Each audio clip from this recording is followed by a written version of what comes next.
Welcome back to the game, everybody. This is Robert, continuing with, I guess it would be part 2 of this first turn. Tombull. When Tombull was taking some actions in the previous part of this turn, he was able to defeat one of the ogres with a crossbow shot. And we rolled a couple of surges there, and he really only needed to spend one surge to take down that ogre with one shot. And with the second surge, we looked at this information here, but it would actually be more helpful for Tombull to not waste that surge, but instead use it to recover a point of stamina. So we're going to remove one of these fatigue tokens, and that is what he will have used the second surge for. So remember, that is in the rule book. That's something I nearly forgot. You can spend a surge to remove a point of fatigue. Another thing that happened in the first part of this turn was characters trading some items. There are a couple of problems with that. For example, it's during the campaign phase that you may trade items. It looks like it's technically not allowed when you're playing from one encounter to the other, or while you're kind of in the game. And one of the viewers from Board Game Geek reminded me of this rule. And then also, probably even a more important rule is that heroes, it's right here, heroes cannot trade starting equipment. And we had traded Sindriel's longsword and given it to Ashrian. But, you know, my objective here is for us to have a good time. And I'm going to allow all of that to stand because we had a long break in between Encounter 1 and this beginning of Encounter 2. We've had players change. And I don't think we've done anything that's just going to really upset the balance of the game. So let's continue forward and let's go with what we've got. And we just need to know, for the sake of the record, or you know, just for any viewers that are learning how to play, trading of equipment like that is allowed during the campaign phase, not in between encounters. And then trading starting equipment is not allowed. But you can sell your starting equipment when you want to go shopping for more powerful items, like this group did back before the beginning of this scenario, or this quest. All right, let's continue. It is now Sindriel's turn.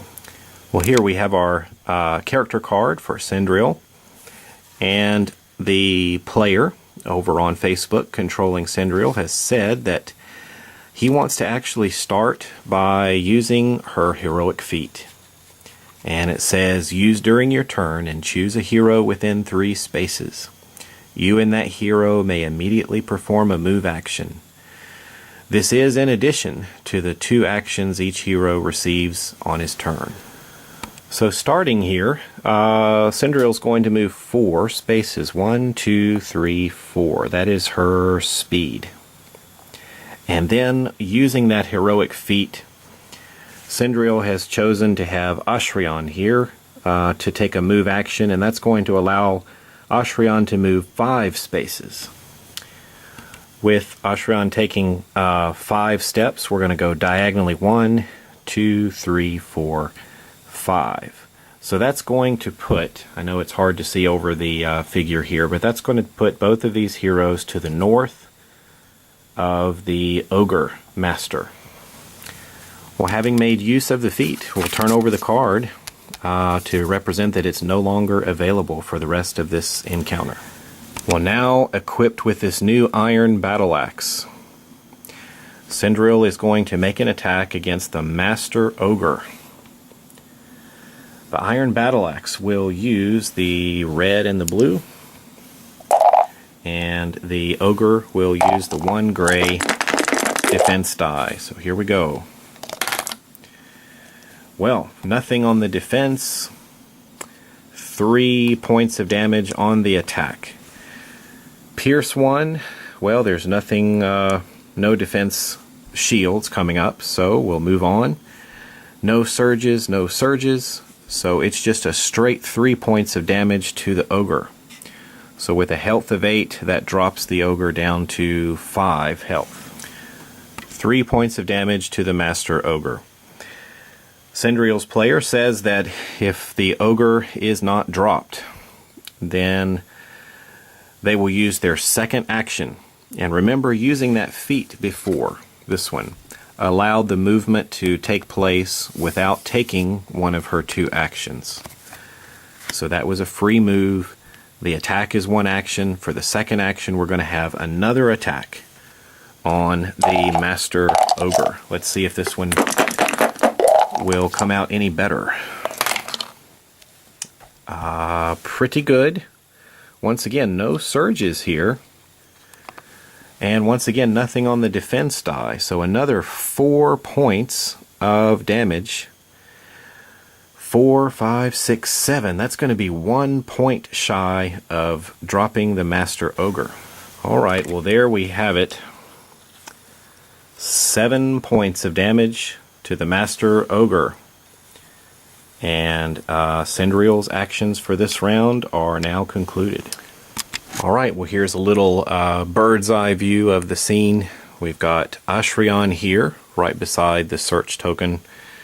And Cendrill just making 2 hard hits, just having made 2 hard hits on the ogre. The ogre still has 1 HP, 1 life left, and remember it has the Undying ability, so after it is cut down, it will turn into a minion ogre. Tombo remains here, and the Widow Tara is in the back. Remember, you guys can choose who is going to go next. And remember, whomever is going to go last gets to move the militiaman. So, I will see you over at Facebook.